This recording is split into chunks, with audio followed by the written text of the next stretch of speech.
December 18, 1945. A gray military bus crawls through frozen Iowa farmland, carrying 5 young women in faded Wehrmacht auxiliary uniforms towards something they cannot name. They expect execution. They get an invitation to dinner. What happens next will shatter everything they believe about enemies, about America, and about whether forgiveness is even possible when your hands are still stained with war. The vinyl seats creak beneath them as the bus lurches over rutted snow. Greta Muller, 23 years old, presses her forehead against the frosted window and watches skeletal cornstalks blur past like grave markers. Her breath fogs the glass. She's been a prisoner for 7 months. 7 months since British forces overran her communications post outside Bremen. 7 months since she stopped being a Nachrichtenhelferin of the Wehrmacht and became something America didn't quite know what to do with: a female prisoner of war. Beside her, Liesl Schneider gnaws her thumbnail down to the quick, a nervous habit that's hollowed her cuticles into raw crescents. At 19, she's the youngest, round-faced and terrified in a way that makes Greta want to wrap her in something soft. But there's nothing soft here. Just the scratch of wool uniforms gone threadbare, the metallic smell of old bus exhaust, and the weight of not knowing. Glaubst du, sie werden uns töten?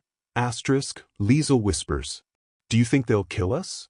Margaret Hoffman, rail thin and severe at 26, doesn't look up from her clenched hands. She served in anti-aircraft operations near Hamburg, watched the city burn under Allied firebombs, pulled bodies from rubble while ash fell like snow. They haven't yet, she mutters in German. Maybe they're just more creative. The translator, a U.S. Army corporal with a Wisconsin German accent and apologetic eyes, shifts uncomfortably in the front seat. He's been told to observe, not intervene. Camp Algona, where these women have spent the autumn picking corn alongside 10,000 male prisoners, operates under strict Geneva Convention protocols. 3 square meals.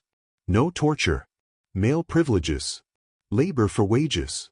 It's all so civilized it feels obscene. Anneliese Koch, 24, former clerk at a supply depot in occupied France, traces her finger along the window's condensation. She draws a tiny Christmas tree, then smears it away. Weihnachten, she murmurs. Christmas. The word tastes foreign. Last Christmas she was in Normandy, stamping requisition forms while resistance fighters planted bombs in officers' quarters. The Christmas before that her brother was still alive. Hilda Bachmann, the quietest of them, stares at her lap. At 21, she has the face of a Renaissance Madonna and the nightmares of someone who guided bombers toward targets she never saw explode. She knows the mathematics of death, wind speed, altitude, trajectory, but she's never watched anyone eat those calculations. Not until the newsreels the Americans forced them to watch at camp. Footage from Dachau. From Bergen-Belsen. Skeletal figures behind wire, mountains of shoes, ovens. The projector had clicked and whirred while prisoners vomited in their seats. We didn't know, someone had sobbed in the darkness. But they did know something. Maybe not the mechanized totality of it, but something. And now that knowledge sits in Hilda's stomach like stones. The bus slows. Through the gathering dusk, a white 2-story farmhouse emerges from the snow-draped landscape like an apparition. Smoke curls from the chimney. A wreath hangs on the front door, pine boughs and red ribbon absurdly cheerful. Lamplight glows in the windows with a warmth that makes Greta's chest tighten because it looks exactly like the home she left in Bavaria before the world caught fire. That's the place, the corporal announces in English, then German. His voice carries forced brightness. The Hausmann family. They volunteered to host you for dinner. Dinner. The word lands like a grenade in the silence. Warum? Margaret's voice cuts sharp. The corporal shrugs, and in that gesture lies an entire philosophy these women can't comprehend. Why would anyone volunteer to feed the daughters of the regime that killed their sons? Why would victors extend mercy when vengeance would be so much simpler? The bus hisses to a stop. Its doors accordion open, releasing a gust of frigid December air that smells of wood smoke and evergreen and something baking, something sweet that makes Liesl's eyes well with sudden, involuntary tears because she hasn't smelled cinnamon in 3 years. The front door of the farmhouse opens. A woman emerges onto the porch, wiping her hands on a faded apron. Martha Houseman is 52 years old, though grief has carved a decade more into the lines around her mouth. Her hair, pinned back in a practical bun, shows more gray than brown. She wears a simple house dress, wool cardigan, sensible shoes caked with barnyard mud. There's nothing remarkable about her except the steadiness in her eyes that have watched coffins draped in flags, that have folded letters from the War Department into squares small enough to hide in her pocket, that have decided, against all reason, that hate is a luxury she can't afford. She doesn't smile. Smiling would be a lie, and Martha Houseman doesn't traffic in comfortable lies. But she descends the porch steps carefully, one hand on the railing, and stops at the base. Waits.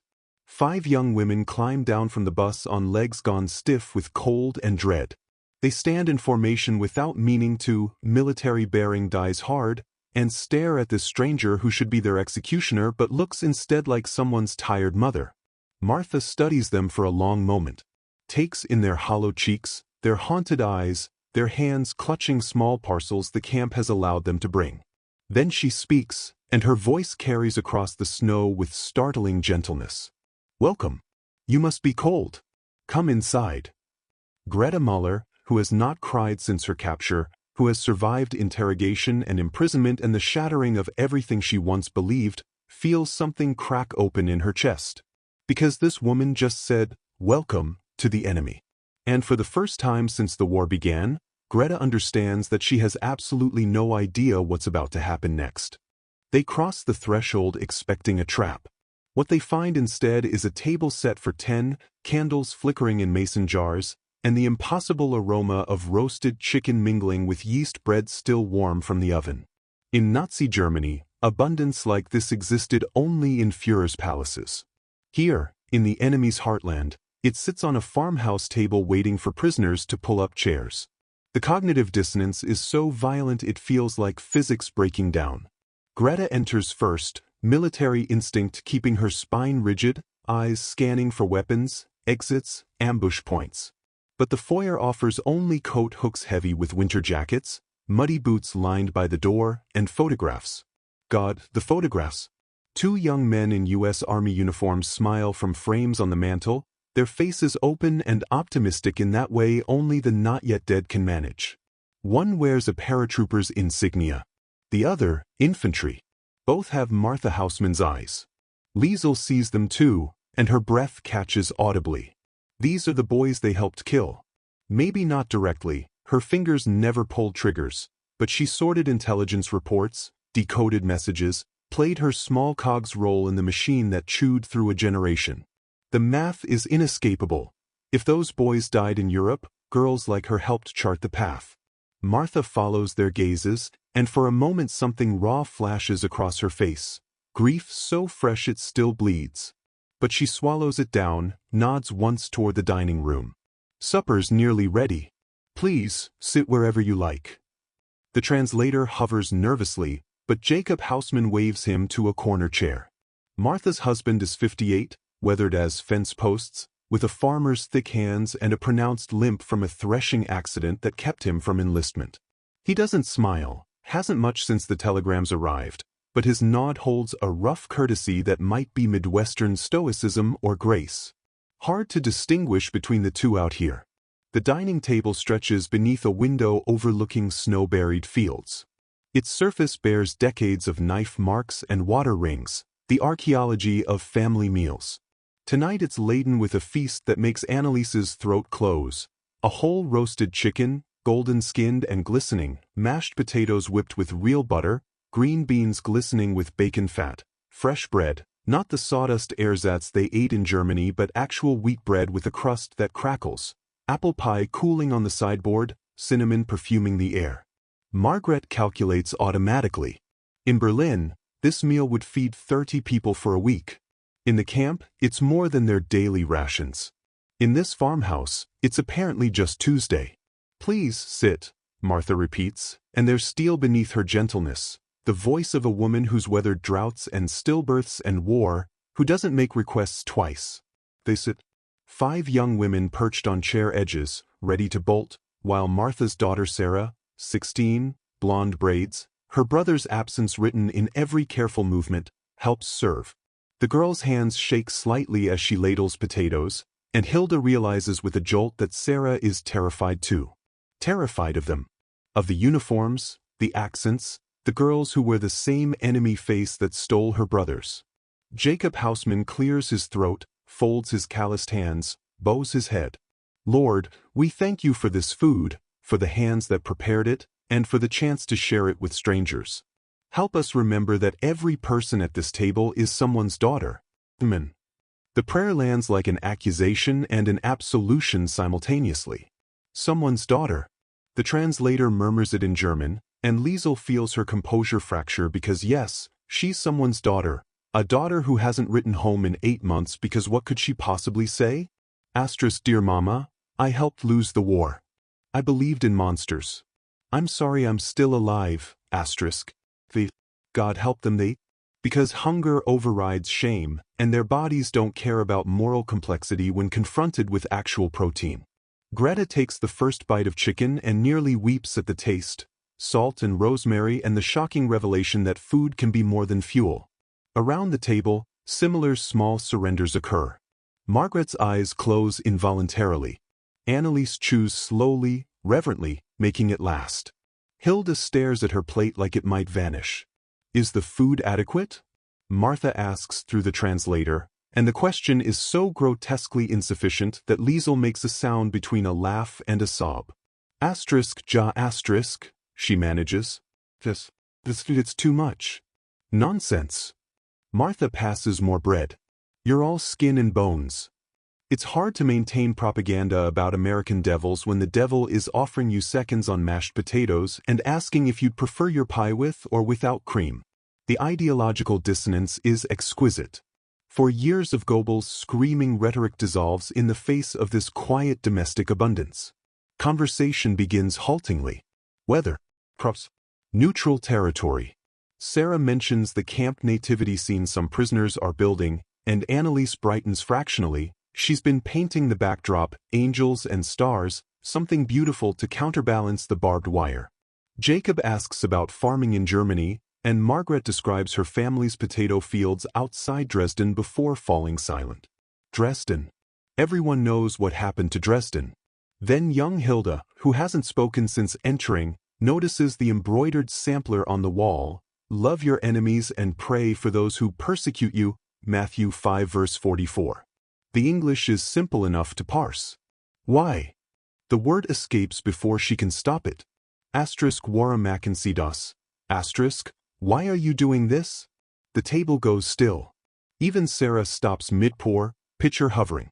Martha sets down her fork with deliberate care, meets Hilda's eyes across the candles, and the room holds its breath. Because I remember who my sons were fighting, she says quietly. The translator renders it into German, but Martha's tone needs no translation. They fought a regime, not girls. And if all we had left was hate, then Hitler would have won something after all. The words detonate softly, like depth charges in deep water. Greta's fork clatters to her plate. Liesel covers her mouth. And Margaret, severe, controlled Margaret, begins to cry with a rawness that sounds like something tearing. The sound Margaret makes isn't crying. It's something more primal, the noise of a dam finally collapsing under pressure it was never built to withstand. Her shoulders heave and she presses both palms flat against the table as if the wood grain might anchor her to something solid while everything else disintegrates. I am so ashamed, she gasps in German, the words thick and jagged. I believed everything. Everything they told us. I cheered when Paris fell. Her voice breaks completely.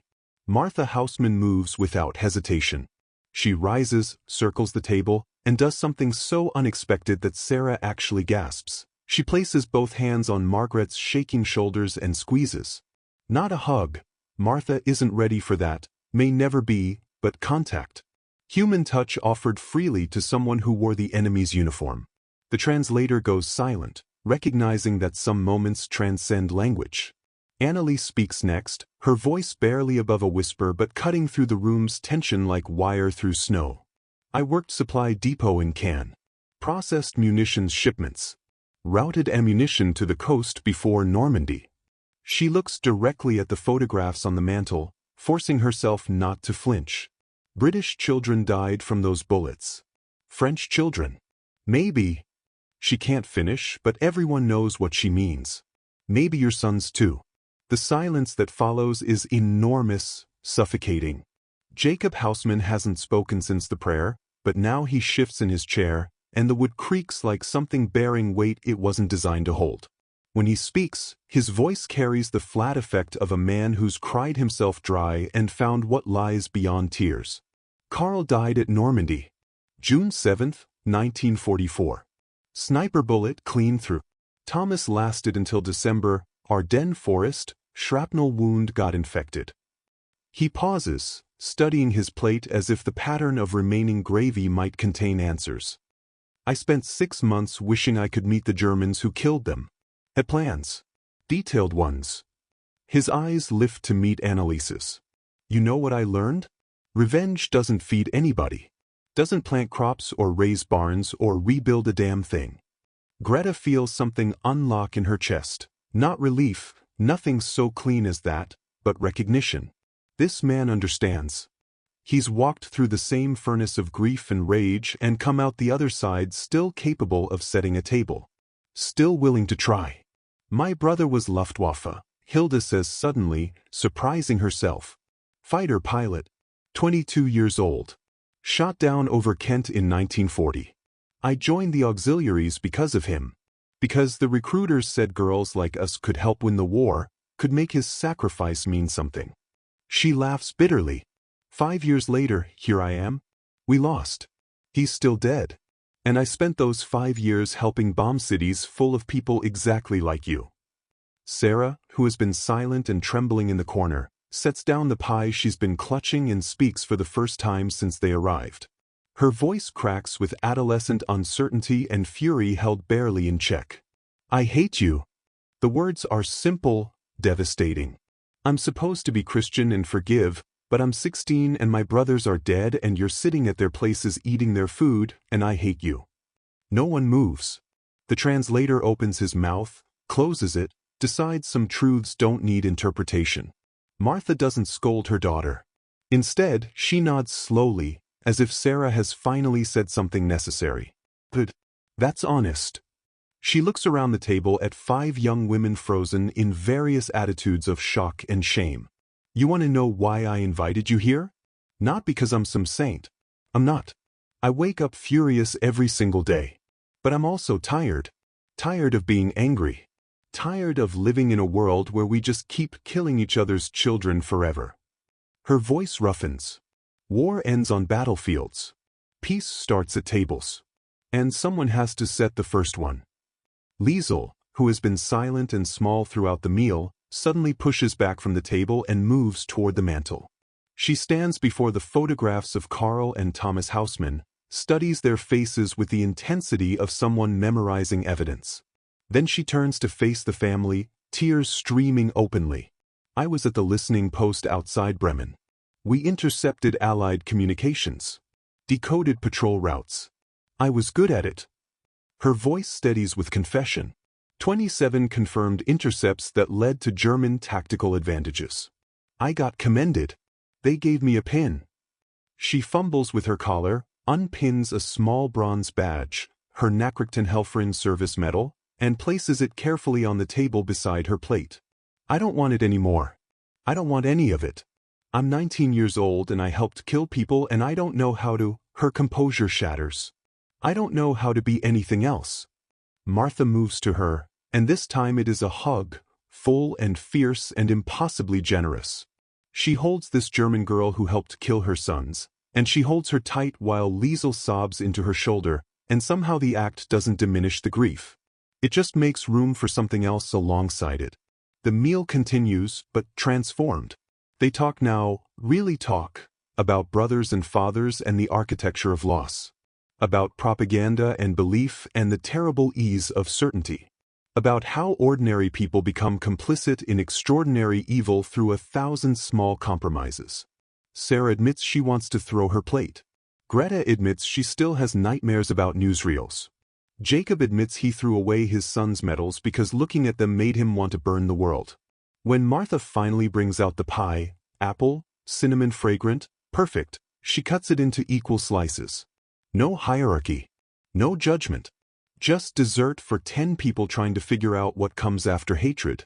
As the evening winds down and coats are retrieved, Martha presses small packages into each woman's hands, knitted socks, cookies wrapped in wax paper, a scrap of humanity to carry back to the camp. At the door, Greta pauses, searches for words adequate to this impossible kindness. Warm brought, nicht Kugeln, she finally asks. Why bread, not bullets? Martha Hausman, who buried both her boys before their 25th birthdays, who has every right to cruelty and none to mercy, smiles for the first time all evening. It's small and sad and achingly real. Because bullets end things, she says simply. Bread sustains them. And you girls, you need to go home and build something better than what you left behind.